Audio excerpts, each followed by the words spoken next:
Hello, Chicago. Welcome to 4 Star Chicago Sports. This is the Northside Nine podcast. I'm your host and co-host today, Kyle DePlacy. Unfortunately, guys, Sean could not be with us today. He had a last-minute job as a public adjuster. He's working on somebody's roof right now. He said he might sneak in here later. Hopefully, we'll get to see him at some point. But if not, he will be back on Monday on the Hallis Hall Hangover. We are talking about the Chicago Cubs today and their abysmal start to the 2025 season, guys. So after the Cubs got back from Tokyo, Japan, in which they were swept by the Dodgers in a 2-game series, they got back to American soil and are here to take on the Arizona Diamondbacks at Chase Field. The Cubs have started the season 1-3 and are currently sitting in last place in the NL Central.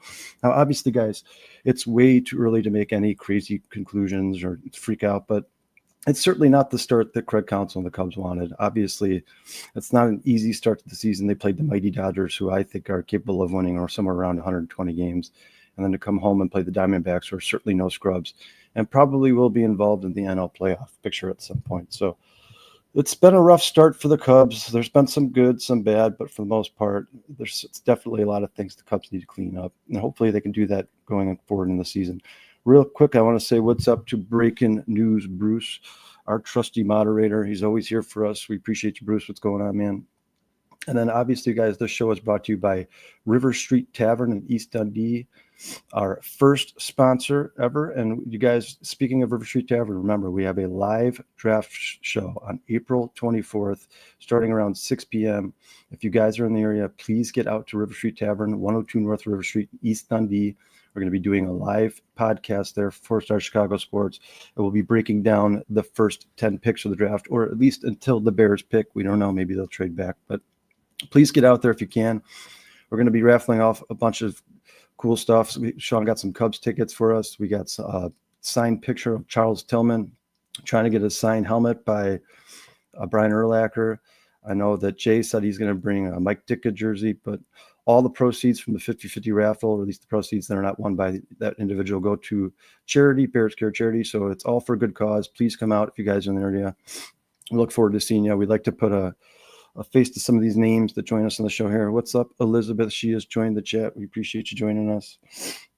So let's dive into these games, guys. So the first game was a little bit of bad, but the Cubs still won. So at the end of the day, that's all that matters. But we definitely have to talk about Justin Steele and start to worry a little bit here. I mean, this guy, his last spring training start, he was against the Brewers. He got blown up for, I think it was 10 hits, 3 home runs. Very uncharacteristic of Justin Steele. He's been the backbone of this rotation for the last 3 or 4 years. He is by far the most consistent pitcher on the Cubs, and he's by far the most dominant pitcher on the Cubs. But man, game 1 in Arizona on Thursday, he got beat up pretty good, guys. He pitched 5 innings. He allowed 6 hits, 3 earned runs, and another home run. That gives Justin Steele 3 home runs allowed on the season already. Very uncharacteristic of him. He now has an 8 ERA on the season through 2 starts. Just something to keep your eye on. I think ultimately Justin Steele will probably get back to his normal dominant self, but it's been a rough start for him for sure, and for the Cubs as a whole. Some other numbers from that game: Pearson came in relief of Justin Steele and had a good outing. He pitched had a bad inning. He pitched 1 inning, had 2 walks and 2 earned runs. He now has a 13.5 ERA on the season. Not a good start for Nate Pearson either. The good news is Thielbar and Hodge both pitched in that game. Hodge got his first hold of the season. Thielbar and Hodge allowed zeros across the board. It's good to see. And Presley, the guy the Cubs just traded for from Houston to be their future closer, unfortunately, he had 1 inning pitched with 2 hits and an earned run, which gives him now a 4.5 ERA on the season. So some good, some bad. You guys know that I am a huge fan of Porter Hodge. I think ultimately he will end up being either the 8 inning guy or the closer for this team at some point. I think Eli Morgan will probably be one of those high leverage guys at some point in this season. I think by the end of the season, you'd like it to see to go Presley in the 7th, probably Eli Morgan in the 8th, and Porter Hodge in the 9th. The reason I say Porter Hodge, I would like to see him be the closer, is because he's the youngest of the bunch, guys. He's just a guy that could be here for the next 5-10 years if he's good, if he's dominant, if he could be that guy who can almost guarantee you 3 outs. I'd say you might as well start grooming him for that position right now. Presley's probably somewhere in the end of his run, the end of his career. He hasn't been good the last few seasons. He's been kind of inconsistent. I think last year he had like somewhere around a 3.5 ERA. That is not a closer on a dominant team. That's not a closer on a team like the Dodgers or the Yankees or the Braves or the Phillies. So you'd like to see them start grooming Porter Hodge for that role. Porter Hodge was great last season and he has a good start to this season. Some of the numbers from game one Thursday on offense. Ian Happ picked up where he left off last season, you guys. He had his first home run in the season on Thursday. He went 2 for 5 with 3 RBIs. Probably the Cubs' most consistent hitter, especially over the last couple of seasons. Kyle Tucker went 1 for 5. Suzuki went 1 for 5 in the DH. Michael Busch went 2 for 4 at first base. That's good to see because he had a rough time in Tokyo. Swanson, 0 for 5. Not a good game for Dansby Swanson, although he was good in Tokyo, so I'm not going to be too hard on him. But you definitely don't want to see Swanson fall into one of those month spans where he can't hit the ball. You'd like to see him be more consistent this season. Horner went 2 for 4. It's nice to have him back. He's going to be a huge part of the Chicago Cubs. I know some Cubs fans are saying they don't really mind if they see Horner traded, but right now he's one of those guys who's kind of a staple in this lineup, and he seems to be one of the most consistent. So it's nice to have him back for sure. Looks like he didn't skip a beat. Looks like he's throwing all right. The shoulder's not bothering him too much. Hopefully he can continue to grow off where he started here. PCA went 1 for 4 in game one. Shaw went 1 for 4. He got his first real hit of the season. I know he got a hit, was accredited with a hit in Tokyo, Japan, but that was probably an error. The hit he had on Thursday was a bona fide hit. Can't take that away from him. Amaya, you guys, had a huge game on Thursday. Went 2 for 5 with a home run and 5 RBI. He is the first catcher in Cubs history to have a 5 RBI game this early in the season. He looks like he is the real deal. He's picking up where he left off last season. He looks really good. I'm really surprised he didn't play in game 2 against the Diamondbacks. We'll get into that a little bit later. And then the Cubs on Thursday were 5 for 12 with runners in scoring position. So not terrible. You'd like to see him stay somewhere around that percentage for the rest of the season. Unfortunately, it wasn't the same in game 2. The Cubs did, however, get to Zach Gallen, who was a Cy Young candidate last year. He had 4 innings pitched, 4 hits, 4 runs, 4 walks, and 4 strikeouts. And he also gave up the home run to Ian Happ. So a good result for the Cubs on Thursday, guys. They got the win there. They scored 10 runs, ended up being a 10-6 game. But the thing you worry about a little bit is you're starting to see some of the same stuff as you saw last year, right? I mean, the Cubs at one point had this, they were winning this game, I think 8-1. Their bullpen came in, got beat up a little bit. Obviously not Hodge or Thielbar, but guys like Pearson and Presley need to clean that up. If they're going to be in high leverage situations and pitch for this team, they need to be better. What's up, Crooked Commish? We appreciate you joining us. He says PCA got hit, then got caught looking at his shoes, shaking my head. Yeah, he's a young player. PCA is still really young. I expect PCA to get better as the season goes on. I think he'll ultimately be somewhere in between where he started last year and where he ended last year. I do like PCA a lot, though. I think if he gets on the bases, he's one of the most dangerous players in baseball. He's probably the best base runner in baseball. And if PCA can hit for 250, 260 average, he becomes a superstar because, man, does he create havoc when he's on those base paths. But overall, you'd like to see more consistency out of the Cubs. But game one, I'll take it. I don't like seeing the pitchers, Justin Steele, struggle like that. I don't like to see the pitching give up that many runs, but I'll take the win any day of the week. Like I said, guys, the Cubs started in Tokyo against the mighty Dodgers, who I think could be a 120-win team. And then they had to come back home and have to face off against the Diamondbacks, who have been good in the NL for the last few years. And the Cubs have always had problems at Chase Field. This is a team that since they have joined MLB, they have an overall record of I think it's 186 against the Cubs. So I have a winning record against the Cubs. They've been a good team for the last few years. They're pretty consistent, and I expect them to make a run of the playoffs. The problem with the Diamondbacks is they're a really tough division, but they are a good baseball team for sure. I will say this, though, guys. I know it's early. I'm not going to freak out about anything. But the Cubs starting off 1-3 is not good because they have one of the, I think Sean looked it up, and their April is the toughest month stretch of any team in baseball when it comes to the schedule. They have the Athletics on the road after they're done with the Diamondbacks. Then it's Padres at home, Rangers at home, Dodgers on the road, Padres on the road, Diamondbacks at home, Dodgers at home, Phillies at home, Pirates on the road, and Brewers on the road. That is a tough stretch for the Cubs. If the Cubs want to know what they're made of, they're going to find out real quick because, man, like Alex Pat said last week, you can't win a division in April, but you can certainly lose one. And it's time for the Cubs to start winning some games. Like I said, they're last place in the division right now, 1-3, guys. But the Cardinals are 1-0. The Pirates are 1-1. The Reds are 0-1, and the Brewers are 0-1. By the end of the season, I actually expect the division to completely flip over from what it is right now. So I'd expect the Cubs to be in first, Brewers second, Reds third, Pirates fourth, and Cardinals fifth. So right now is completely the opposite of what we predicted on this podcast 2 weeks ago. Although I think Sean has the Cincinnati Reds coming in second. I still think it's going to be the Brewers. But yeah, some good, some bad from Thursday. Little inconsistency, but Game 2 Friday last night was not as good, guys. The Cubs struggled with the same things they were struggling with last year. They went 1 for 9 with runners in scoring position. Not good. That's not going to get it done against this Arizona team, especially on the road. You knew Arizona was going to come out to play. This is their home opener this series. They want to win one of these games. They beat the Cubs up pretty good last night. Jameson Taillon did not have a good game. Through one start this season, he is already at a 12.46 ERA. Not the start he wanted.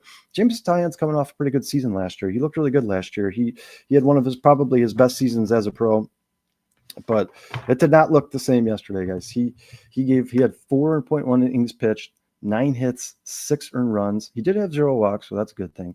1 strikeout and 4 innings pitched, 1 strikeout. That's not good. And he gave up 2 home runs.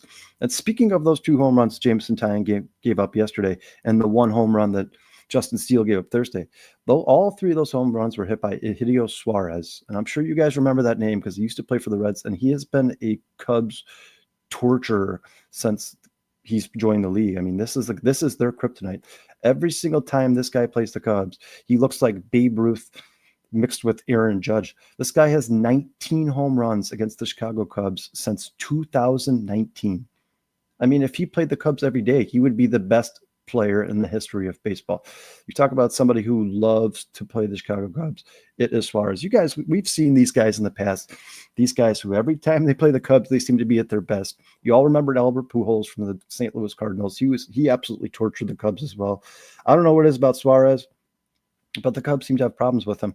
Not only that, but the Diamondbacks manager, Torey Lovullo, he filed a complaint with Major League Baseball after Thursday when he hit that home run. The Cubs started pitching high and in, and they almost hit him a couple times. They did hit him once, but they almost hit him 3 or 4 times. They were pitching high and in, almost hit him in the face a couple times. I can't necessarily say I blame the Diamondbacks manager for being upset about that. Those pitches going at 99, 100 miles an hour can be very dangerous. But it's part of the game, guys. It's one of those old things that it's kind of goes unspoken. People don't really talk about it, but yeah, if you piss a team off, eventually they'll come after you. And it seems like the Cubs have started to go after Suarez a little bit. Like I said, he's a Cub killer. It seems like it's probably now the time to start pushing him off the plate a little bit, go high, and then that's what the Cubs did. From Friday's game yesterday, we did have some good news. Eli Morgan pitched 1.2 innings. He allowed 1 hit, and he had 3 strikeouts. So Eli Morgan looked really good. We talked about this a couple weeks ago, guys. I think Eli Morgan is going to be a huge, huge, crucial part of this team going forward. I think he should be the setup guy in the 8th inning or the 7th inning. I think eventually you'd like to see a rotation of Merriweather, Presley, Porter Hodge, and Eli Morgan. I think those are probably their 4 most dominant 1-inning pitchers. I'd like to see those the combination of those 3 in some way, shape, or form be the closers for this team in high leverage situations. I think ultimately that's what's going to end up happening. I actually think Presley should be like the 7th inning guy because, like I said, you guys, he was inconsistent last year. He's not gotten off to a good start this year. I don't think he should be a closer for this team. I think if this team's going to compete with teams like the Phillies, the Braves, the Dodgers, they're going to need somebody more dominant. I think that probably is going to end up being Porter Hodge. Brad Keller did not have a good game yesterday. He pitched 2 innings, allowed 4 hits, 2 earned runs, 3 strikeouts. He has a 9 ERA to start the season. So obviously, guys, in terms of pitching for the first 4 games of the season, this is not what you wanted to see. I mean, like I said, you got a 12.46 ERA for Jameson Taillon, a 9 ERA for Brad Keller, a 4.5 ERA for Presley, an 8 ERA for Justin Steele. These are not the numbers you wanted to see coming out of this 4-game stretch. But like I said, these are 2 of the best teams in the NL. They're going to do this to a lot of teams. They're going to make a lot of teams look bad, especially those Dodgers. Unfortunately for the Cubs, they're going to see a lot of these teams to start the season. So it's time for the Cubs to pull their head to their butt and start playing better, man. In terms of the Cubs offense yesterday, Happ went 0 for 3 with a walk. He is now hitting .267 on the season. Tucker, unfortunately, went 0 for 3 with a walk. He is hitting .125 on the season. I don't expect Kyle Tucker to be doing that for very much longer. I think Kyle Tucker is going to end up being the best Chicago Cub on offense, and I think he will get better as the season goes on. There's always a transition period when these guys change teams. Obviously, you guys, it's not just changing team. They're changing their entire life. Have to find their kids new schools, buy a new house, so on and so forth. So I think once Kyle Tucker gets settled in that Cubs lineup, he will get better. Suzuki last night went 1 for 4. He is now hitting 118 on the season. Not good for your DH. Michael Busch went 0 for 4. He's hitting 143 on the season. Swanson 1 for 3 yesterday, 214 on the season. Horner 0 for 4, 250 on the season. PCA 1 for 3, 143 on the season. Shaw 0 for 4, 118. And Kelly 0 for 3, 167. Something I want to talk about in terms of Kelly, you guys, in regards to Kelly, is I don't understand why, and it's not just Craig Counsell. This happened with David Ross here. This happened with Joe Madden here. Every time somebody on the Cubs gets hot and has a really good game, for some reason, the Cubs manager always decides to put him on the bench the next game, and I just don't understand it. I think Miguel Amaya should have played in that game yesterday. I understand that you're going to switch guys out according to whether or not it's a southpaw, or a right-handed pitcher. I get it. But if a guy's hot, leave him out there. Let him play until he gets cold. Miguel Amaya had an absolute monster day on Thursday. He's been good for the Cubs this season in the 2 games he's played in. I think he should be their everyday catcher, and they should use Kelly more as a backup instead of kind of this 50-50 rotation they have going through the first 4 games of the season. I think Miguel Amaya is the catcher of the future for the Cubs. He's still pretty young. I don't think we've seen his potential. Nobody really knows what he could do. You saw the adjustment the Cubs made with his stance last season. The second they did that, he became a completely different player. He's been awesome since they did that. He's been amazing. He was amazing at the end of last season. He's been amazing in the 2 games he's played in this season. Like I said, you guys, first catcher in Cubs history to have a 5 RBI game this early in the season. I think that guy is the guy who should play every single day. I don't really know what Craig Counsell's doing. I think he's trying to figure out this lineup and this rotation like the rest of us. I certainly don't think Jameson Taillon should be a number 2 in this rotation going forward.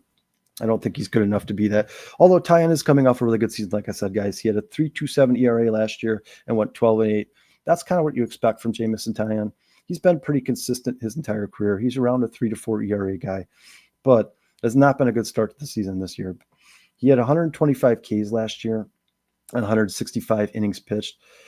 You can tell that Jameson Taillon is not a strikeout guy. He's a pitch to contact guy. He's got to be better. If you're going to play lineups like they did yesterday, you're going to have to be better than that, because these guys will take advantage if you keep pitching stuff down the middle. Like I said, Egidio Suarez seems to be their kryptonite. He absolutely ate last night. It was almost like batting practice for him. And then some of the numbers for the Diamondbacks yesterday, guys. Merrill Kelly had 5 innings pitched, allowed 3 hits, 1 earned run, 4 walks, and 1 K. He now has a 1.69 ERA early on in the season here. And then Thompson, Mantiply, and Miller all came in and pitched zeros, guys. So their bullpen had a really good day yesterday. Marte went 2 for 5. He's now hitting 400 on the season. Pavin Smith, their DH went 3 for 4. He's hitting 600 on the season. Not good. Suarez, like we talked about, was 2 for 4 yesterday with 2 home runs. He now has a 4.29 average on the season. So absolutely scorching hot to begin the season here, guys.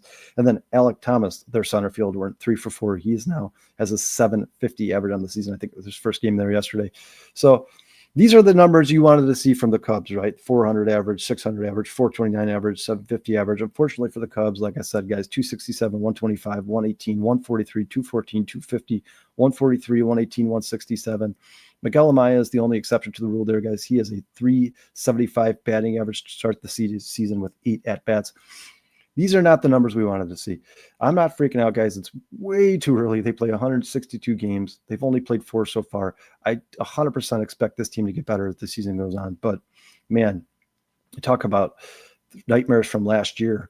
I mean, this is exactly what happened last year. You know, for a guy like, say, Suzuki, who was in center or right field last year, and the Cubs have moved to DH because he's played much better there last year, he needs to be better than 118 average. Like I said, nothing to worry about, guys. We're 4 games into the season here. I expect Suzuki to get better. I expect almost every single one of these guys to get better, but certainly not the start we were looking for.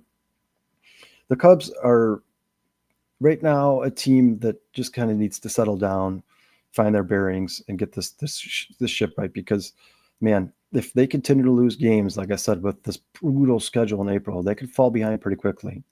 I expect both the Reds and Brewers to be competitive teams this year. I think both of them are going to be in there for that wild card conversation, if not the Cubs, if one of those 2 teams in the division. I do believe that the Cubs are still the best team in the division, but something we got to talk about is starting pitching. Sean, Alex, and I were talking about this a couple weeks ago. The Cubs just don't have those flamethrower dominant pitchers. A lot of the Cubs pitchers pitch to contact. This is a team that's probably going to have to make a trade at some point this season and acquire a flamethrower or a true ace. I do think Justin Steele is capable of being an ace. Obviously, it has not been a good start to the season for him, but ultimately, I think eventually he will come back down to earth and he will be Justin Steele, the Justin Steele we've come to know and love over the last couple of years. He looked bad in the last spring training game. I brought it up to Sean. Sean said I wouldn't worry about it. It's just spring training. But, that last spring training, those last few spring training games of the season, guys, their last starts of spring training, I think that's pretty much probably they're trying to hone it in and start to pitch what they pitch or how they pitch normally. And he did not look good against the Brewers. He has not looked good to start the season. Like I said, I know the Cubs got to win on Thursday, but ultimately Justin Steele is going to have to be better than that. He is the true ace on this team. He's the best pitcher the Cubs have by far. If the Cubs are going to have a good season, they need Justin Steele to have a good season. I don't think Jameson Taillon should be a number 2 in the Cubs lineup. I think the lineup's a little screwed up based on the fact that these guys already played in Tokyo. I think Imanaga's probably would be listed as the number 2 in this rotation, and he should be. I expect Imanaga to have a good season. I think he's going to be a sub 3.5 ERA guy. But for me personally, guys, I think Jameson Taillon on most teams, really good teams, is a 4 or 5. I think if you put him in the Dodgers rotation, he's a 5. Put him in the Yankees rotation, he's probably a 4 or 5.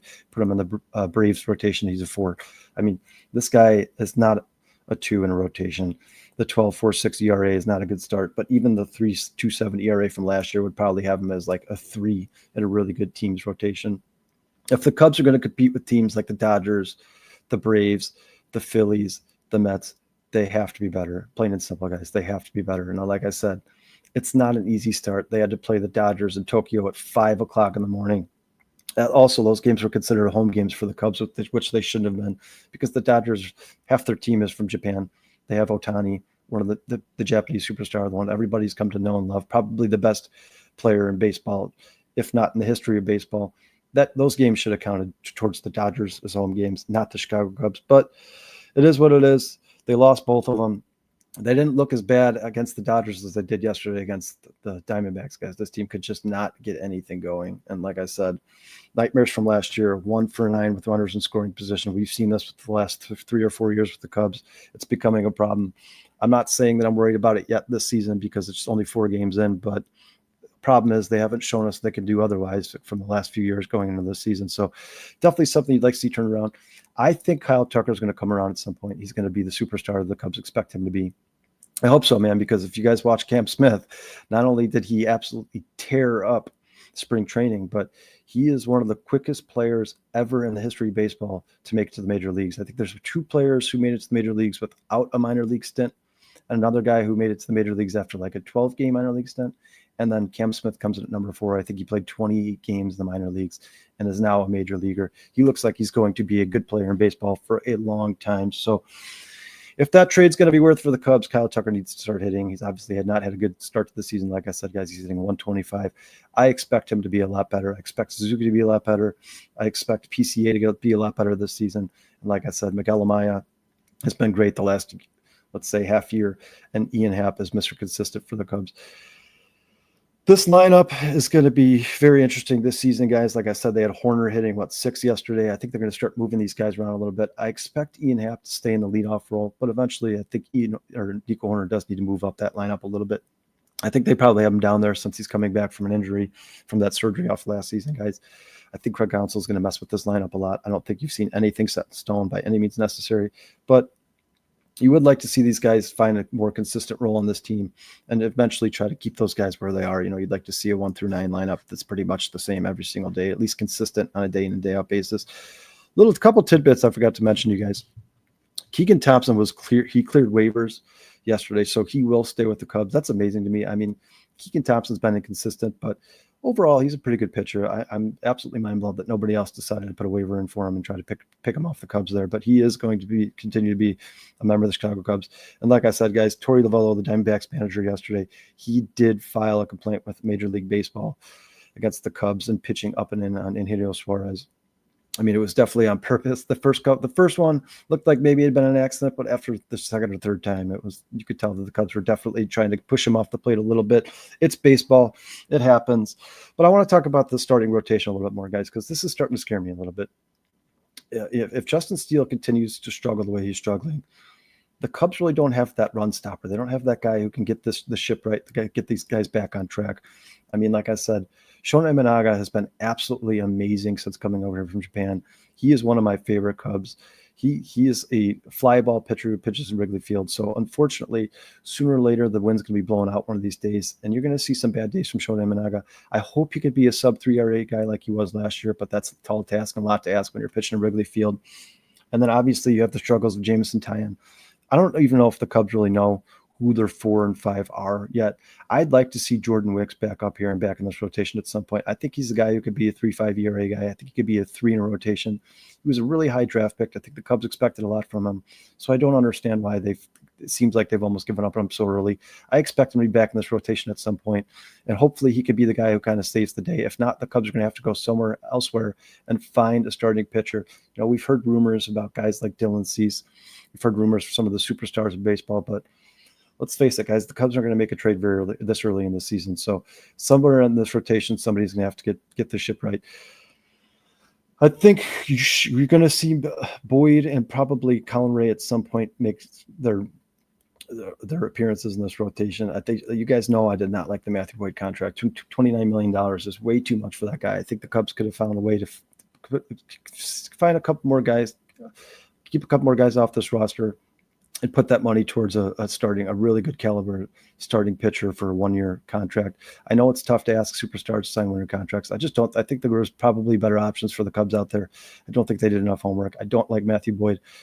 This rotation is going to be a problem for the Chicago Cubs. Every other team in baseball, you look at all the good teams, they have 1 or 2, or at least 1 or 2 really dominant pitchers, if not 3 or 4. You look at that Dodgers rotation, it's scary. I think their number 3 is Glass now. The number 4 is Snell. The Cubs just don't have those guys. Right now, it's Justin Steele and Justin Steele only. And like I said, it hasn't been a good start to the season. And unfortunately, I mentioned this before the season started, guys. If he has a down year, the Cubs are in trouble because they just don't have the dominant pitchers in the starting rotation. And this is not a championship caliber team. This is not. We saw the gap between the Dodgers and Cubs when they were in Tokyo. You could see the gap between them and all the good teams like the Yankees, the Braves in baseball. If they want to close that gap, they need to add somebody to this pitching staff. Or maybe there's somebody in the minor leagues, somebody we haven't talked about. Or maybe a guy like Cade Horton can come up here and be a good number 2 or number 3 in this rotation. But man, they're gonna have to find somebody quick because right now I don't even know if Craig Counsell knows who the top 5 pitchers are on this team. And we've talked about this numerous times, guys. The starting pitchers are so important nowadays. They are expected to go 5, 6, if you're lucky, 7 innings, and then you have to bring the bullpen. The Cubs have an unproven bullpen. They don't know what to expect from these guys. We need to get as much from these starters as they possibly can, as many innings pitched from these starters as they possibly can. It has not been a good start for the season. Jameson Taillon's 4.1 innings pitched yesterday. That's not going to cut it. That's not deep enough into the game. And like we said, I think Justin Steele in his first game on Thursday went beyond 5 innings pitched. That's not enough. You want to see these guys at least make it into the 6th. I understand that the game has changed, and you're not going to have these complete games. You're not going to have these many no-hitters because all the managers are worried about is pitch count. They don't want these guys staying out there for that long. I get it, but man, the Cubs need more from the starting rotation if this team's going to have a good season. I still think the Cubs will get this thing correct. They'll get this thing back on track, and I think they're going to be the best team in the NL Central. But like I said, way too early, not freaking out, but 1-3 is not the start we Cubs fans wanted. It's not all doom and gloom, guys. Like I said, Miguel Amaya looked absolutely amazing on Thursday. He looked amazing to start the season. He looked amazing in spring training. He looked great at the end of the year last year. I think the Cubs may have found, I don't want to say a star, but a really, really consistent, good player, Miguel Amaya. Thanks to Sean. He knows that last year I was not a big fan of Miguel Amaya early to start the season. I'm not going to lie, guys. I was guilty of saying, hey, man, bring somebody up. Let's see what Ballesteros has in the minors. Let's bring him up here, see what he can do. Sean said, be patient. Stick with it. Miguel Amaya will find his ground. He will get better. And he did. He absolutely did. And it's not like it was a fluke, guys. This is something we saw. Miguel Amaya had a batting stance. The Cubs adjusted it. They changed it a little bit. They changed that back foot. And since they did that, he's been a totally different player. It's something that I expect to see going forward. But he is one of the lone bright spots for the Cubs in the first 4 games of the season. Way too early to make any major predictions or conclusions, guys. I think this is a team that is probably still trying to get to know each other. Like I said, they've added guys like Kyle Tucker Matt Shaw. They made a major change for Seiya Suzuki, taking him out of right field and putting him at DH. I know we heard rumors that maybe he wasn't really happy about that. He wanted to be a full-time player, wanted to be on the field. But let's face it, since he's been here from Japan, he has not been good in right field. He just hasn't. And it was time for the Cubs to make a change. He's certainly not going to play that part over Kyle Tucker, one of the best players in baseball. I expect Kyle Tucker to be the full-time right fielder. I think Seiya Suzuki will probably sneak into right field sometimes, maybe if they give Kyle Tucker a day off, maybe late in games. But for the most part, that's Kyle Tucker's job to lose, and I expect him to be a really good player for the Cubs at some point this season. In terms of their pitching, I know it hasn't all been great, but it's nice to see guys like Eli Morgan, and it's nice to see some of these young pitchers come in and pitch well for the Cubs. Porter Hodge in particular, he's kind of, it seems like he's picking up where he left off last season. I think the Cubs by the end of the season could have a very dangerous bullpen. I think they could have one of the best 7, 8, 9 combos in all of baseball. If they can get Porter Hodge to continue to pitch the way he's pitching, stay consistent, Eli Morgan to stay consistent. Eli Morgan, remember guys, last year he was a sub-2 ERA guy in the Indians. I think, we talked about this on the podcast a couple weeks ago. I said that was my favorite off-season addition.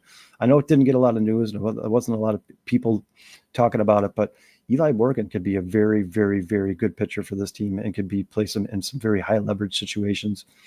And then obviously, once Merriweather gets back, he had an injury last year, guys. I think they're going to kind of bring him along slowly. But if Merriweather gets back to the guy he was early on when the Cubs signed him, they could have a very, very dangerous bullpen. Like I said, the biggest problem for the Cubs right now, the biggest question mark is going to be that starting pitching. I would keep a very close eye on the Cubs and expect them to make a trade at some point this season for a starting pitcher. The Cubs do continue their series today with the Arizona Diamondbacks at Chase Field. That's a 7 o'clock start. It's going to be Shota Imanaga versus Brennan Pfaadt.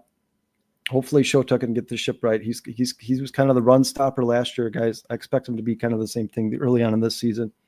Hopefully he can come out and have one of those amazing games. He's a high strikeout guy. I know he does pitch contact, but Imanaga could stack up some strikeouts. Hopefully he can come out here and shut this Arizona Diamondbacks lineup down today, because the Cubs need something.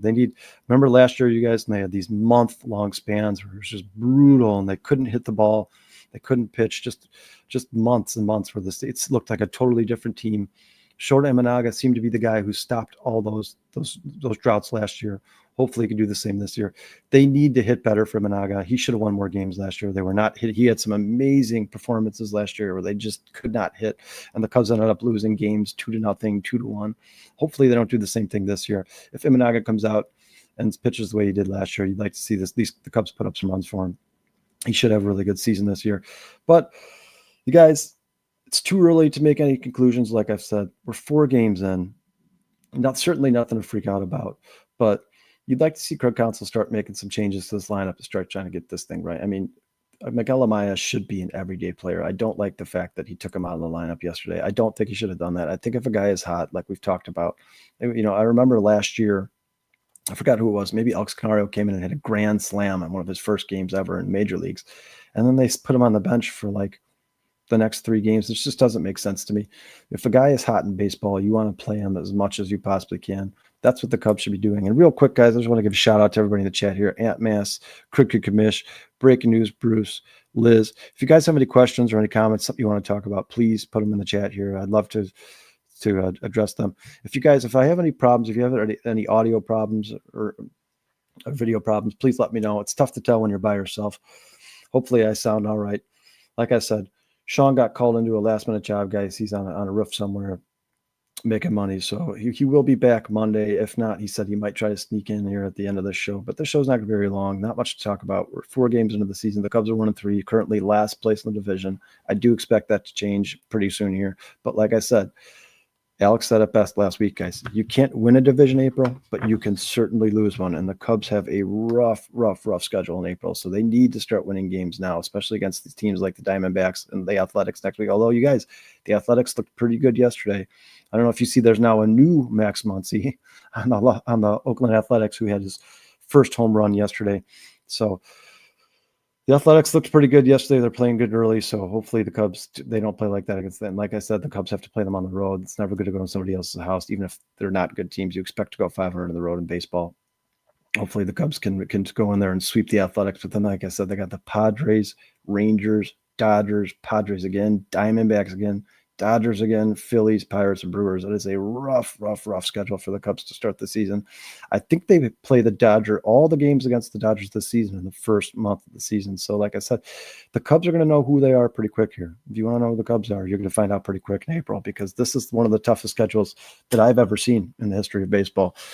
So, a lot left to remain. A lot of games left in the season, guys. Obviously, 162 games. We're only 4 games in here, but Vernon actually texted me something today that was kind of surprising to me. He said, if you take Ben Brown out of the Cubs starting rotation, their average fastball is 92 to 93 miles an hour. That is not good. And Ben Brown, speaking of, it's going to be a very, very crucial, important piece of this team. If Ben Brown can be consistent and be the guy who he is usually early on in games, and I'm referencing last year, guys, obviously not the one game he pitched in this year, but last year, with those first 4 innings, the games where he was dominant, pitching no contact, strikeout pitcher, pitches hard, pitches fast. If he could be that guy, he could be the savior for this starting rotation. I expect him at some point to get his shot in this rotation, and I hope he takes advantage of it, because like I said, I don't even know who the starting 5 are right now. I'd like to see Jordan Wicks back up here at some point. You draft him in the first round. This is a guy who should be part of your rotation at some point. I think he looked good. I don't think he did anything to lose that job. I don't think Jordan Wicks did anything that should have been taken out of the rotation for, but I don't know. There may be something going on with him. We just don't know. I know he was hurt at the end of last year. So hopefully they can get him back up here, get him right, get him back in this rotation. But man, you look at the rotation right now. If Ray and Boyd are going to be part of this 5-man, then that's not good, guys. I don't think that's a good thing for the Cubs. I think you'd like it to be something like Justin Steele, Jameson Taillon, Imanaga, Jordan Wicks, Ben Brown, and hopefully get somebody like Cade Horton up here. You'd like to see those guys like Boyd and Ray be the long inning relief guys like Kyle Hendricks was at the end of last season, or like, some of the pitchers we got here in the past. So those soft contact, pitch to contact guys, you don't want those guys to be starting for you in your rotation. Like I said, if those are your 4 or 5s in this rotation, then you are not good enough to compete with teams like the Dodgers, the Mets, the Braves, maybe even some of these teams in the division like the Brewers and Reds. I expect the Reds to be a pretty good team this season. The Brewers are always that sneaky team that somehow spends no money but manages to win the division every single season. I expect them to continue to be that kind of that thorn and the Cubs side. So it's time for the Cubs to start winning games, guys. Hey guys, that's going to be it for me. I mean, there's not really all that much to talk about. Like I said, Cubs are only 4 games into the season. They play tonight at 7:00. Imanaga's second start of the season. But I do want to mention again, guys, River Street Tavern in East Dundee, 102 North River Street. We are doing a live show there April 24th for the Bears draft. It starts around 6:00.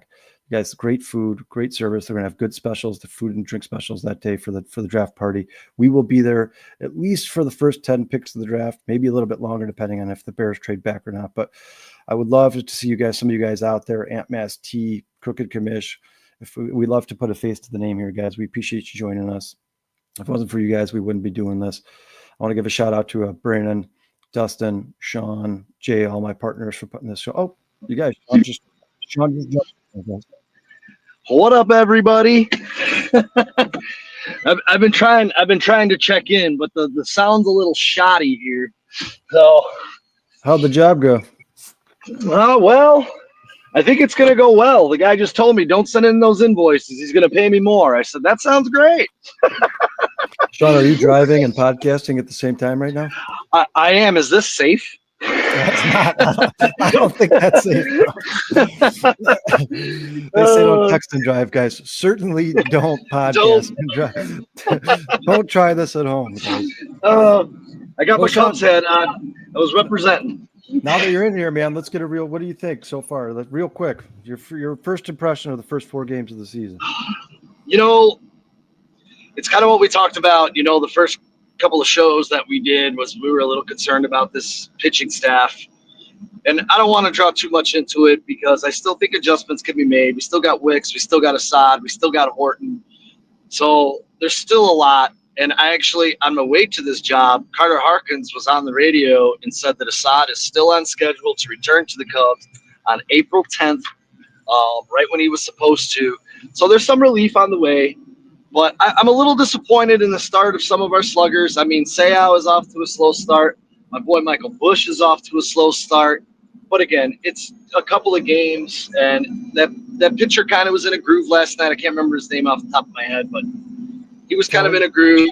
Kelly, yeah, and that's going to happen. I'm interested in today's ball game. Shota gets his second crack at the season, so I'm concerned about the pitching. That's kind of why the title was this 2024 all over again. You know what I mean? Like, well, justifiably, it's pretty scary. Justifiably so. I mean, this, like I've talked about on the show, that the Cubs just don't have a very dominant starting rotation. I mean, like I said, outside of Steele and Imanaga, you never really know what you're going to get. Sean, right now, who are the 5 starters for the Chicago Cubs? Well, it's Boyd and Steele and Tyon, and Ben Brown has got the 5th spot. So I actually really thought, and I really hope, that this gets flipped around to where Tyon is going after Imanaga so we can get Steele and Imanaga back together and get a 1-2 punch. They have a chance at winning some series. Or I guess maybe they leave it split so they have Imanaga on the back end of series if it's a split series at the time. But I don't envision this rotation being the same in a couple of weeks down the road. I really don't. I don't. No, I mean, eventually you'd like to see Jordan Wicks supplant Matthew Boyd, right? I mean, if you're a Cubs fan, this guy was a 1st-round pick. He's much younger. He's got a promising future. I don't think he did anything that deserved him to be taken out of the rotation. I just don't like Matthew Boyd in the rotation. I think he would be a better long inning reliever guy. You know, if somebody gets hurt, or if they're doing one of those bullpen days, I certainly don't think he belongs in the Cubs rotation. That's just me personally, guys. I have nothing against the guy personally. I just think he's very inconsistent. I think last year he had somewhere around a 4 ERA. It's $29 million for 2 years was certainly too much. And I think the future of this team lies on the shoulders of Javier Assad, Ben Brown, Jordan Wicks, these young guys that the Cubs traded for. These prospects they've been talking about for the last 3 years now. And you do know, though, Eli Morgan looked pretty good again last night. Very stoic individual. I noticed that when he was like walking off of the mound. I mean, he just got a big out in a situation, and I'm like, man, this guy has no emotion whatsoever. Good, but I do think I was going to say I do think the bullpen's still going to come together. I'm going to hold out some optimism on the rotation because I do think we're going to see Cade Horton here sooner rather than later. And I still think this thing can fully turn around to where there's 3 solid starters in this rotation, at least in a couple of weeks down the road, maybe a month down the road. Well, yeah, and you know what, Sean? I would not put it past them to make a trade at the deadline either. I think the Cubs do probably plan on adding some pitcher in some way, shape, or form at some point. I mean, I don't know if it's going to be a guy the likes of Dylan Cease or a big name like that, because you'd have to trade away a lot of your prospects to get a guy like that. But at some point, I'd like to see them add another dominant pitcher to this rotation. I just don't – right now – with the NL, I just don't think this rotation is good enough to compete with some of these teams like the Dodgers and the Braves and the Phillies. But Sean, if anything, it's almost the opposite of last year, right? Because the Cubs starting rotation last year pitched really well, especially Javier Assad. He pitched better than most people thought he was going to. But the Cubs bullpen this year, I think it's going to end up being really good. If Eli Morgan and Porter Hodge continue to do what they're doing, and Julian Merriweather comes back healthy and picks up where he left off early on when the Cubs signed him, this could be one of the most dangerous bullpens in the NL. Don't you agree? Yeah, and I do, and I think we kind of talked about that at the beginning of the year. I think the strength flipped, as you were just saying. And I'll tell you one other really quick observation I had from last night was at the end of the last season. We talked about this on the show a couple of weeks ago about Jameson Tyon's velocity. His velocity was down again yesterday. I mean, I didn't see him get over 93 too many times. Last year when he started the season, he was at 96, 97. 3 or 4 miles per hour on your fastball is a pretty big drop-off. And, I mean, he was getting tattooed last night. Those balls were rockets. And I'm not going to hold him against Suarez because Suarez is a Cubs killer. I was happy when he left the Reds, and now he's in Cincinnati, now he's in Arizona kicking our ass. Yeah, he's the Cubs' kryptonite, man. He's a thorn in their side. I said early on in the show, he's become like their new Albert Pujols, man. Sean, listen to this stat. He has 19 home runs versus the Chicago Cubs since 2019. God. That means if this guy played the Cubs every day, he'd be Babe Ruth. That's basically what that means. Well, I'll tell you that second home run that he hit was a lollipop, man. Like Tyon cannot leave the ball in the zone like that. I mean, they said it was a change up, and it didn't change up. It just sat there right in the middle of the zone, and he parked it. You know what? Tyon was guilty of that or more than a few times last night. Like I said, 4 innings pitched, guys, 9 hits, 6 earned runs. The only good thing about Tyon last night is he didn't allow a walk. But when everybody's hitting the ball, I guess that it's really tough to allow a walk. But yeah, he gave up those 2 dingers to Suarez, and he now has a 12.46 ERA to start the season. Not the start that Jameson Tyon was looking for. Really unfortunate. If you look around, Tyon or Steele's around 8 or 9. And again, I still expect Steele to come around. And I'm going to be honest. I thought the umpiring in the first game that he pitched against Arizona was god awful. And there was a stat I saw. There was 196 missed calls at the plate by home plate umpires on opening day. And I can tell you, Justin Steele got about 6 to 8 of them. I can tell you that. Yeah, and you know what? In his defense, I know he didn't have the best game ever, but Pearson did as well, man. I got a chance to watch that game, rewatch that game, and Pearson got screwed a couple times, man. Those high fastballs that were just touching the edge of the zone. I don't think he got a single one of those from the umpire on Thursday. It was not fair to them at all. I think, Sean, do you believe inevitably this league is going to change to an automatic strike zone? Because I think it's probably going to start going that way at some point. I do. I really, really do. I mean, you have to. With what happened on opening day, when you can put up a stat that there was 196 calls missed at the plate, that is atrocious. It's killing the game, and you got to find a way to fix that because you can't have the umpires changing the games. It was kind of like, not to get off subject, but the Houston-Purdue game last night. Officiating changed that game in the first half and the second half of that basketball game. Officials in all sports need to clean this up, and they need to be a lot better. Well, and they need to be held accountable. They get paid a lot of money. That too. I mean, they get paid a lot of money. Yeah, and they're not being held accountable. And you know what's funny, Sean? What's scary about that stat that you brought up, the 196 missed pitches, is, this is really the first time they've ever tracked that stat. So, you can't assume that this was like the worst day in the history of baseball for home plate umpires. So there's probably some days where they're missing close to 200-300 pitches. I mean, that is scary. You are talking about completely and totally changing and altering the outcome of a game, and that cannot happen. Listen, when you have refs, officials, umpires, you're going to have human error, right? It's a very tough job. I'm not saying it's not, but you guys, sure. 196 is way too much. Baseball has to get this game back. They have to. And you know what? The NFL wasn't much better last season either, guys. The NFL had some major terrible calls. Even some that were challenged, and they still got the call wrong, even after they were challenged. So yeah, something that needs to be cleaned up if baseball wants to get some of these young viewers in, because obviously I know the numbers have been falling off a little bit. People say the game's too slow. These kids are not watching baseball like our grandparents used to. It's become one of the least viewed sports in the United States of all the major sports. If they want to get this thing back to the way it was a couple 40, 50 years ago, they need to address these umpires at some point, man. It's bad. It's getting really bad.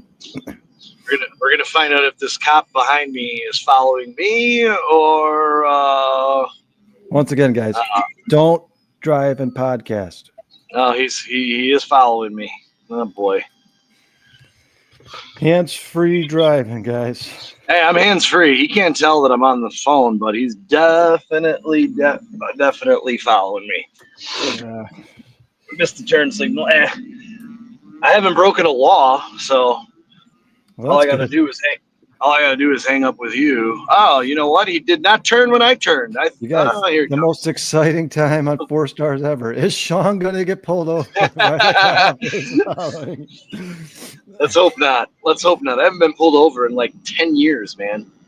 Yeah, Sean, just a heads up, man. We got Atmas, Crooked Commish, T, Liz, Breaking New Bruce, all in the chat here. They've all just joined the show. So if you want to give them a shout out, say what's up to those guys. Hey, thanks for everyone for showing up on this Saturday. I tried to check in as quickly as I could. And we're going to be back on this show next Saturday, hopefully talking about a nice Cubs win streak started against the Athletics. What do you think? What do you think today, really quick, before you wrap it up? What do you think of Imanaga starting tonight? Sean, I actually talked about this in the podcast a little just before you joined. He is the perfect run stopper, man. When you got a guy, when the Cubs are on a bad run, when they're one of those lulls, I think Imanaga was the guy last year who pulled him out of those the most. I think it's the perfect guy to be pitching tonight at 7:00 against Fox. I expect the Cubs to be much better tonight than they were last night. Last night we saw a lot of the problems we've seen the last couple of years, Sean. 1 for 9 with runners in scoring position. I expect them to be better today. Another thing I want to get your opinion on real quick, since you're here, Sean. Why? And I understand the left hand, right hand. I get it, but Miguel Amaya should be in this lineup until he proves that he should not be in this lineup. Do you agree with that? You literally stole the words out of my mouth. I was just going to mention that as we were before we wrapped up. 5 RBIs in the first game of the season. He did this too in Japan. He pulled them after the first game, and I'm like, this guy was a constant, and he was solid at the end of last season. So I'm really confused on this whole situation. I think Miguel Amaya, hopefully, should be getting 70% of the starts for the Cubs behind the plate this year. Yeah, and you know what, guys, there's no disrespect to Kelly. I like Kelly. I think it was a good addition for the Cubs. I think he's a good backup, but that's what he should be, guys. He should be a backup. Miguel Amaya should be the starting catcher for this team, and then Kelly should come in whenever you're making maybe a defensive switch, or maybe when you're giving him Miguel Amaya a day off. But it should be pretty rare. I would actually like to see Amaya play like closer to 80% of the season if possible. I know that's tough for catchers and stuff on their knees, but Sean, like we talked about, Haps average 267, Tucker 125, Suzuki 118, Bush 143, Swanson 214, Horner 250, PCA 143, Shaw 118, Kelly 167. But there's Miguel Amaya with 8 at-bats in 2 games, is hitting 375. I mean, this guy seems to be the only Cub that's showing up consistently on offense right now, and for some reason, Craig Counsell decides to keep pulling him out of the lineup. I didn't expect it to be a 50-50 split when they signed Carson Kelly. I mean, I like him. I don't like him that much. Yeah, as we talk about some of these some of these averages, like, I love Michael Bush. He's one of my favorite Cubs.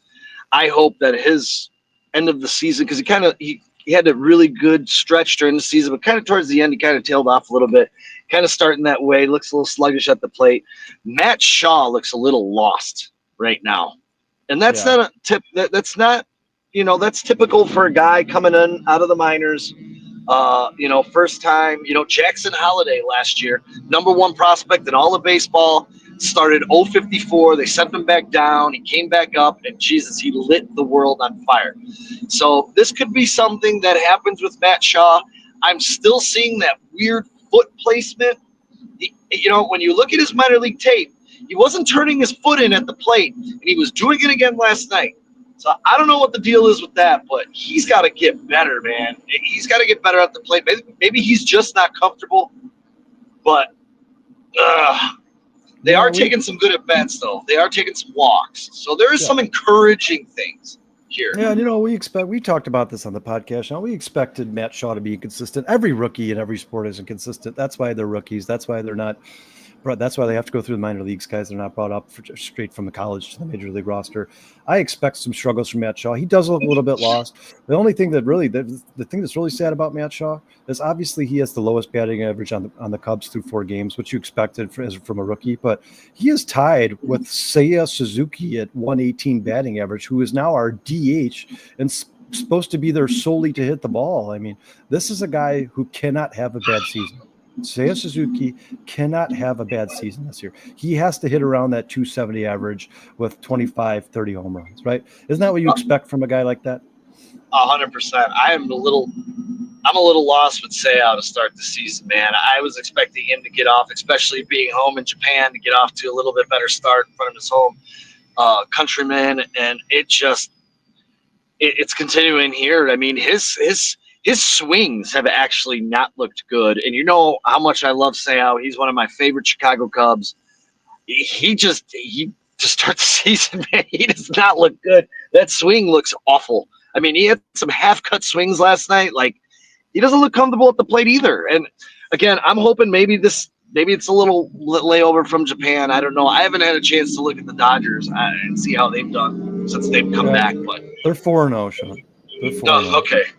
They had So- they had the most exciting part of the season this far into the season. Mookie Betts had a walk-off hit last night. I don't know if it was a home run, but he definitely had a walk-off hit last night. Yeah, the Dodgers are very good. That's another thing I was going to say. I've said this on the podcast numerous times, guys. It's way too early to make any major conclusions. But this team, remember, this team is also going up against the Dodgers and then going to Chase Field to play the Arizona Diamondbacks for their home opener. That's a tall task. That's a tall ask. This team has a rough schedule in April. They have to start winning games. They have to come out of this stretch at least 500, right, Sean? Or maybe even a couple games below. But nothing worse than that. At least 500. Or a couple games below, because I'll tell you, May and June are pretty sweet. And if the Cubs are going to take advantage of the schedule, it's going to be in those 2 months. So if you could survive here, especially when you come back home, I know we got the Padres and the Rangers back to back at home after this road trip in Arizona, and I think it's Arizona, Oakland, San Diego, and Texas. The Rangers, isn't that? Yeah, that's the first 4 series. Yep. It's going to be a tall tale. And I will tell you this. When it comes to the Rangers, I think the Rangers are good. I don't think they're as good as they were. So I think that's a series that could be taken. The Padres are always tough. And when it comes to these stupid Arizona Diamondbacks, the Chicago Cubs, I believe, I looked it up, their all-time series against them. I believe there's 7 or 8 or 9 games all-time under 500 against the Diamondbacks. In the regular season, they're like I think 8 games below 500. And if you include the playoffs, the Diamondbacks are 186 against the Cubs. So 100 wins, 86 losses against the Cubs all time, if you include the playoffs. So fortunately, it does seem as of late, Sean, the last few years, the Cubs have just had a major problem with these Diamondbacks. And Hideo Suarez is not helping this situation. Oh, God. It's pretty brutal.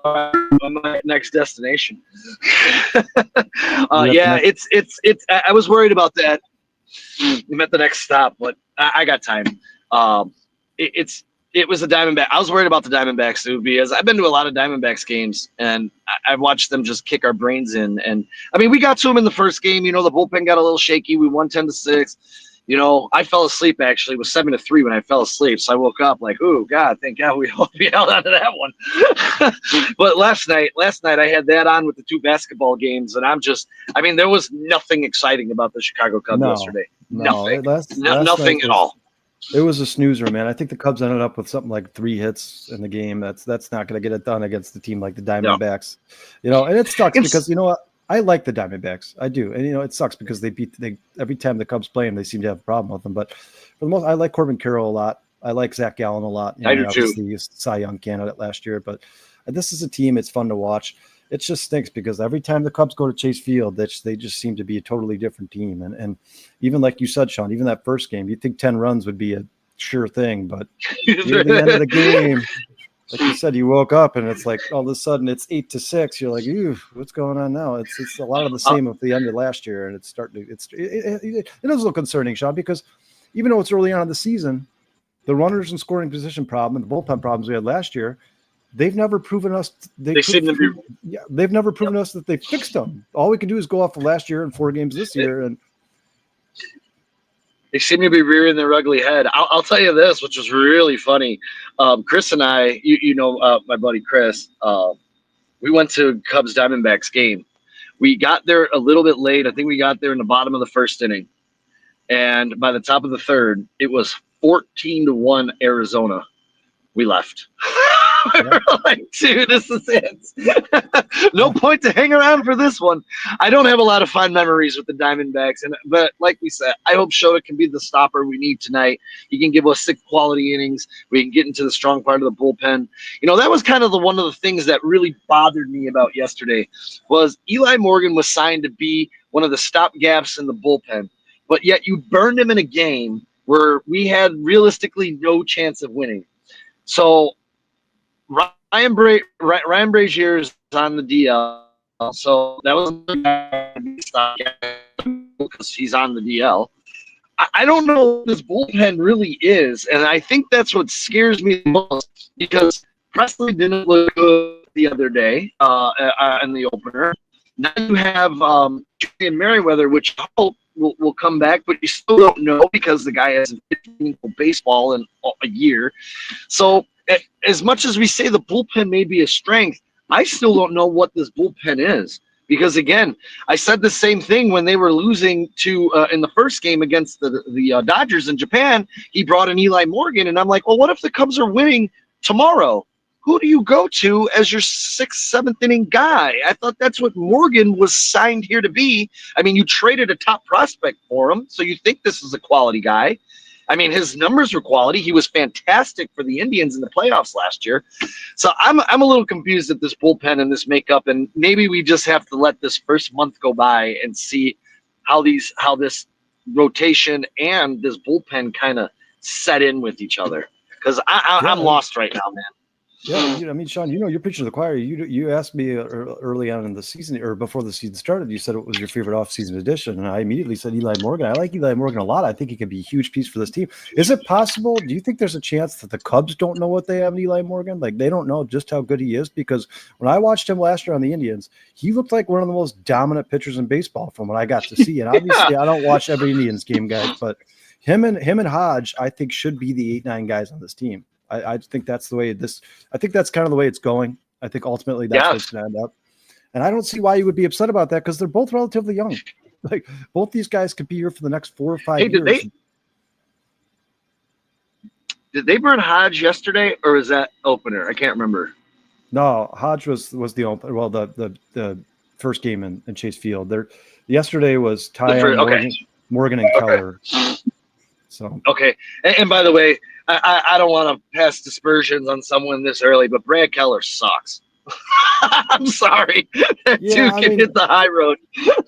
I don't think that's past dispersion, Sean. I think he's sucked for a long time. I'm not a big fan of Keller. Like I said, I expect it to end up the major players to end up being Merriweather, Presley, Morgan, and Porter Hodge. I think those are going to end up being your high leverage guys there. Yeah, you know what we're going to find out today. If Shota puts a strong performance in, the Cubs get a couple runs on this board. It's a tight ball game. It would be nice to see what they do and what they think their bullpen is to get to Presley. If they think Presley is the closer, and as we talked about, he didn't look good in the opener either, or in the stateside opener. Anyway, John, let me ask you, how long is the grace period for Craig Counsell to figure out this lineup, this rotation, this bullpen? How long are we giving him? If I remember correctly, before we start criticizing. Well, I think if I remember correctly, I think his first 2 or 3 years were fair to it before he started becoming dominant. So if I'm comparing the two, I would say, what pieces has he been given? If you're given a pile of doo-doo and say, hey, make this work. I don't think that's the case this year. I don't, but if I don't, I might start questioning them with this team right now if I don't see something a little bit better by the All-Star break. I mean, if we're struggling through May and June.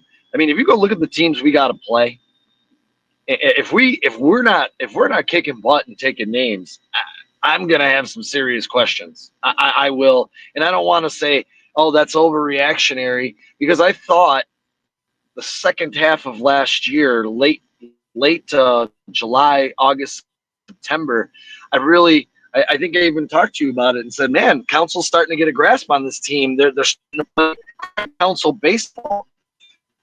The first couple of games don't look that way, but again, I'm gonna give this month a pass. Let's get out of here 500, then let's judge May and June on its own merits. I'm concerned. I will say I'm concerned. I don't know if it's a Cub thing, if it's just the Cub thing though, because I don't know this. I think that's here right now should definitely be a competitive team and maybe the best team in this division. So That's the way I mean, that's the way I went into the season feeling. he has And been I given still some feel of that the way. tools, like if Cubs fans were begging for a superstar, they went and got Kyle Tucker. This You is a got guy him. obviously he's not going to be hitting 125 for the rest of the season. Kyle Tucker will come around at No. some point, guys. He's going to be the Kyle Tucker we've seen on the Houston Astros for the last 5 years. And like we talked about earlier, guys like Matt Shaw, it's going to take a while to bring those guys to bring them up to speed. So I'm not worried about the struggles there. I'm not even expecting Craig Counsell to be have this team to be a championship caliber team by the end of the season. But by midway through April, I'd like to see a consistent rotation, a consistent bullpen rotation, a consistent lineup. Keep like Sean. You expect Horner. I think he hit the 6th spot yesterday. You expect him to move up the lineup at some point, right? I mean, I do. I certainly expect him to be high. I think he should be hitting before Swanson. Yeah. That's just me. I think they're going to ease him back in. Coming off that injury, but what I want to see is fundamental baseball, like they played in Milwaukee. I mean, Milwaukee didn't beat you with talent; it beat you with skill and fundamentals, and that's something that should play a long way. And you see the ball still being batted around here on ground balls in these first couple of games. You saw it in Japan. They had, I think, 4 errors in Japan. So these are the things that I thought under Craig Counsell will be buttoned up, especially with gold glovers all around the field. I mean, Kyle Tucker even misplayed a ball yesterday that went over his head off the right field wall. So yeah, he didn't these move. are the things that yeah, I'm sitting there like, wait a minute, this guy's an all-star. Like Kyle Tucker, that's not a home run. Good move. Go get that. He didn't even move. He just watched it go over his head. That was disappointing for sure. Yeah. I want to see that's the things that I'm looking for right now. Hey, man, if they're doing these small things right and they're not winning ball games, that's another story. But committing errors and losing games, not playing strong fundamental baseball with gold glovers at second, at short, up the middle, PCA. I mean, this should be the strength of this ball club. And I'm not going to hold Horner. Horner made a hell of a dive to try and grab that ball that wound up when he hit the ground, popped out of his glove and wound up being a hit and a run scored. That was still a hell of a play. I mean, he was fully extended. Sometimes that's going to happen. That was a great play. I mean, that was like their day in a nutshell, that play right there. I mean, it was almost like they could just never get anything going. Anytime it felt like, I'm like, all right, here we go. There's a guy on base. It was like strikeout. I'm like, man, there's just can't. The Cubs are. I will say though, Merrill Kelly was very, very good yesterday, guys. He looked amazing. Yeah. He looked like he should be the number 2 in the Diamondbacks rotation. And I agree with what Brandon's saying here, man. We need Kate Horton up here. We need Jordan Wicks up here. Earlier in the show, or we were just talking about. I think there could be a good spot where you can get him. If Tyon has a bad day like he did yesterday, you could throw in Boyd in the 5th, 6th, and 7th and bridge that gap. I don't know where the Cubs' heads are, where the brass is with these young pitchers. It's honestly super frustrating for me as a fan. I want to see these guys. Kate Horton look good. If you need to give him a little bit more time because he missed most of the spring with that injury, then fine. But I want to see this guy up here by the end of April. If he's doing what he's been doing in the minor leagues, I'm going to keep a close eye on Jordan Wicks. As a matter of fact, next Saturday when we're on, I'm going to have a full report on Wicks and Horton both to find out what they're doing, because I'm keeping a close watchful eye. I want these guys up here. I said it when we had Alex Pat on the show. I was very worried about Jameson Taillon. I'm still worried about Taillon. His best days may be behind him, and the Cubs are stuck with him right now. But if this continues and he is just getting plastered like he was yesterday, they cannot wait. They have to make a move. And I'm saying 3 or 4 starts into this season. You cannot let this continue, because I think I texted you during the game. I'm like, Jesus, It's getting racked, dude. I mean, every ball was getting hit. I mean, early and often. And, Sean, I agree with you. I think worst case scenario for this team would be Boyd and Ray starting in this rotation. I really honestly believe it. I think those guys should replace Drew Smiley and Kyle Hendricks as the long inning relievers. I think those guys should, if somebody's having a bad day, if somebody gets hurt, those guys can come in and you can get 3 or 4 innings out of them. Those guys pitch to contact. The Cubs have too many pitchers that pitch to contact. The Brennan's right. A guy like Cade Horton throws 98 miles per hour and misses bats. That's the kind of guy you need in this rotation. You need him to be your 2 or your 3. Imanaga and Steele, you expect them to be consistent, but you need somebody to come in and help this rotation because right now it's not good. I was going to say, dude, if you get a guy like Horton up here throwing 98 and then he comes out of the game in the 6th, and you're throwing a guy like Boyd, man, you're going to have these batters timing way off. 98 to Boyd, like, come on, man, that happens throughout baseball. I'll tell you the other concerning thing, and I'm sure you touched on Steele. I have to watch the beginning of the show, but and I don't know if you caught this, but the first time through the lineup in his start, he induced 0 swings and misses. His first strikeout of the game was a swinging strikeout, and that was, I believe, the 12th or in between 12th and 15th batter he hit. I had in my notes. I don't have them in front of me. But that was the first swing and miss that he induced in the entire game. I'm really hoping that improves because that is one of the strengths of Steele on the bump is he induces a lot of swings and misses. He gets 6 to 10 strikeouts every outing. So that was a little looked like in Japan and got just absolutely tattooed in his last spring training start. So when it comes to starting pitchers right now are giving up long ball party with Yeah, you got in 4 games. I don't know how many home runs they've given up, but go ahead. Well, how many? Well, Justin Steele has given up 3, and Tyon gave up 2 yesterday. So I think on the season, I think it's just the 5. The 5. I don't think Imanaga didn't give one up, or did he? He did. He gave one to Ohtani, didn't he? Gave one to no. He went 4 scoreless. He went 4 scoreless. Yeah, no, it was a relief. I think it was a relief. It was a relief pitcher. Yeah. So yeah. I mean, that's just 6 home runs in 4 games is too much, Sean. You're not going to win a lot of baseball games. It's terrible, dude. It's way too much. And I expect Justin Steele to be just didn't Justin Steele, is it just me or does he look like he's laboring a little bit? Like it's too early in the season to look like you're laboring out there. Like you can see he was visibly frustrated, and that's very rare for Justin Steele. Like you said, he usually is one of those stoic pitchers, like kind of John Lester guy, Kyle Hendricks kind of guy, where there's almost no emotion, whether he's pitching well, whether he's pitching poorly. Rarely does he show emotion, but you could tell Justin Steele was getting frustrated in that start on Thursday. You could clearly see it. It's going to be interesting because I believe, and I can't check right now because I'm on my phone. I believe Steele is back on the bump on Tuesday versus Severiano, whatever his name is, Luis Severino. Severino. I can't go up way too long. I think that's a Tuesday night game in Oakland. I'll be honest, Oakland's not the greatest team, but they're improved. And I see a nice Justin Steele start here, and I think that's going to be Tuesday night. I'm pretty sure it's Tuesday night. I'm not 100%. Yeah, you see that. I know Naga gets the. You see that Oakland now has a Friday home opener against the Padres.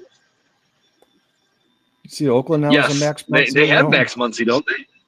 A different Max Muncy. Yeah.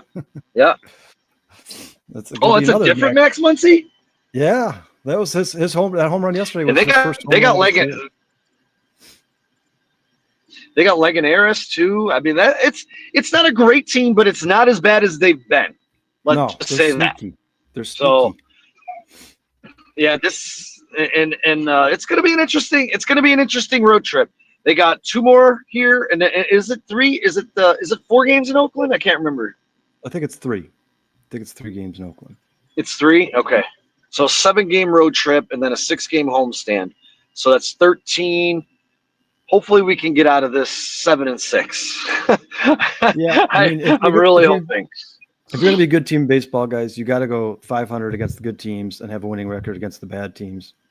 You hope that if the Cubs win today and they walk out of this little 5-game stretch against the Dodgers and Diamondbacks 2-3, that's not the worst thing in the world. Like I said, it's crazy. We're sitting here talking about all the problems the Cubs have. We're talking about the starting rotation, but if they come out here with a win tonight and they go almost 500 against two of the best teams in the NL, not the worst thing in the world, especially since they've both. I know that the Cubs, those games in Japan were technically considered home games, but guys, those are road games. You're playing in Japan at 5 o'clock in the morning. If you can come out of this 2-3, that'd be okay. I'd be okay with that. But yeah, they need to beat up on the Athletics. They absolutely need to beat up on the Athletics. They need to gain some confidence. Kyle Tucker needs that home run. He's got to get himself going, man. That really pissed me off too. Why wasn't it a split? One home, one road for each team. Now the Cubs got to go play more games in LA and games in Chicago. Like, do the Dodgers need any more advantages? Like, seriously? Like, that makes zero sense to me. They have Ohtani, the biggest star in baseball. Yes, and he's Japanese, and they have two. They have they might have the 3 best Japanese players playing in Major League Baseball in the United States of America, and they go back home, and that's a road game or a road game for them. I'm like, dude, you guys have Ohtani. Yeah, it was unbelievable. I mean, you guys heard Alex Pat say it on this podcast. His over-under for the Dodgers is 117. 117.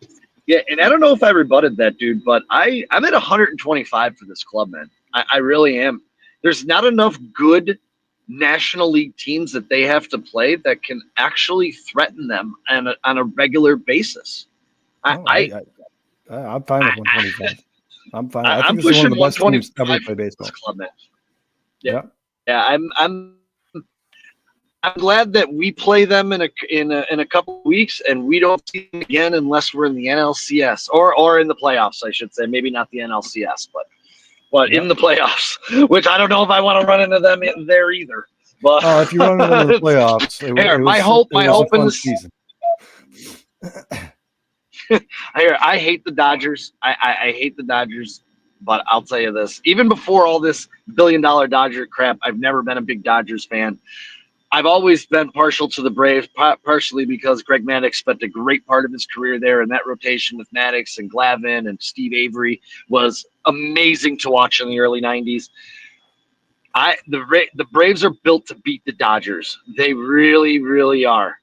Lineup is dangerous from top to bottom. That rotation is good. Ronald Acuna is every bit as good of a player as Ohtani. I'm not saying Ohtani might be the best ever, but that's because of his pitching. When it comes to hitting, they are pretty close, man. Those two are pretty close. Yeah, those two and Bobby Witt. I was going to say, I read an article yesterday that says Acuna is eyeing the first weekend of May. There's a series they have against the Phillies that he's eyeing to return, which I'm really excited about because Acuna is one of my favorite baseball players to watch. Yeah, and Bobby Witt, of course. I love Bobby Witt. I like that Brave Bobby team. Witt. I know Cubs fans don't want to hear that, but that Brave team is really fun to watch. And you know what? Like I said, man, they do like even when Acuna gets hurt, they don't skip a beat, man. That team they just know how to play baseball. They know how to win. That's a winning culture. They got Albies, Olsen. I mean, that lineup is stacked, dude. Like, I know everyone's like, oh, the Braves are going to walk, or the Dodgers are going to walk with this. Don't sleep on the Braves, because the Braves were a dangerous team last year. Who'd they lose? They almost made they almost made it to the NLCS with no Acuna, no Strider. They lost another big name. They lost 3 of their best players and still made the playoffs, number one, and almost went to the NLCS. This is a really good baseball team. Don't sell this team short of being able to beat the Braves in the playoffs. If I'm a betting man, I'm not going to bet it, but maybe I will. Yeah, we'll see what the I think losing Ozuna hurt them a little bit. I think he was a really, really crucial part of that team. I think he played really well for them. But yeah, they're still a really good baseball team, very well managed. They're a winning culture, like I said. That's a team that's been good for a long time. Yeah, I certainly am not sleeping on the Braves. I would love to watch that series in the playoffs if the Cubs are like out of it. I think that would be absolutely amazing for baseball. Obviously, I'd be rooting for the Braves. I hate the Dodgers as well. I got the Dodgers right up there with the Packers and the Brewers and the rest of these teams in Chicago that we've come to grow and hate. But, yeah, I'm certainly not sleeping on the Braves. I think the NL playoff picture is going to be fun. I mean, I know that the NL is not really strong in general, but the playoff picture is going to be fun. I mean, the Mets. I expect the Mets to get better quick here. I expect the Mets to be a very good baseball team. Yeah, they had Soto up on opening day with a chance to be the hero, and he bummed out on him. I did Yeah, see that, yeah, but he'll that's get gonna comfortable happen. there. That's He'll gonna get happen. comfortable. That's gonna happen. That's the It's same as Kyle Tucker here. Just give him some time to get comfortable. yeah. These guys are living in a brand new city, brand new house, brand new schools for their kids. Like, it's a transition period. Kyle Tucker will come around. Juan Soto will come around, and I think both these teams should be in the playoff conversation. Well, I'm excited. I'm excited. I think the Cubs do bounce back. I think they're a slight underdog at the sports book tonight. I might bet them. I already did throw in my parlay for tonight, and I actually didn't adjust the lines very much. I like NCAA basketball. Sorry, really quick. I like excuse me. I like Florida to cover against Tech, the 6.5. I think that overtime is wear on Tech a little bit, especially in that game.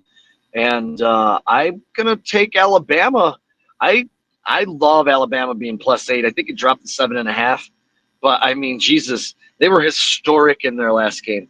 I mean, what's his name? Mark Sears went 10 for 16 from 3-point land. If he does that again, Duke's going to be in trouble. They got a good defense, but I don't think they've ever faced. They're not going to face as much pressure as they're going to face against this offense in Alabama tonight. And let me just tell you this, Kyle. You know that really big, 397 NCAA pool I'm in. If Alabama wins, I'm in 10th place right now. All 9 people ahead of me have Duke beating Alabama. I'm the only one that has Alabama beating Duke. If Alabama somehow pulls this game out today and Michigan State can upset Auburn, which I also have, holy crap, I might win this pool for the first time ever, which would be amazing. That's impressive, man. $3,000 to 400 first people. place, man. That's impressive. You obviously know your $3,000 shit. to first place. I'd like to Jeff see Duke Tatara lose just because I'd like to see right Duke on my lose. heels. Oh God, I'd love to see. Hey, when Duke loses, America wins, baby. But I will tell you this: Keith Wessel and Jeff Tatara are both nipping at the heels. I think actually Keith is ahead of me right now, but he has Duke beating Alabama, and he has Duke. I have Alabama. Our other 3 teams of the game, but I actually win the championship, I think, and he has Florida. So it's Right, coming guys, down to it. It's really exciting. I love it. I love it. We all got to root for Alabama tonight, guys. You heard it here. 4-Star Chicago Sports. Yeah, I don't root for them often, but I'll say it. Roll Tide.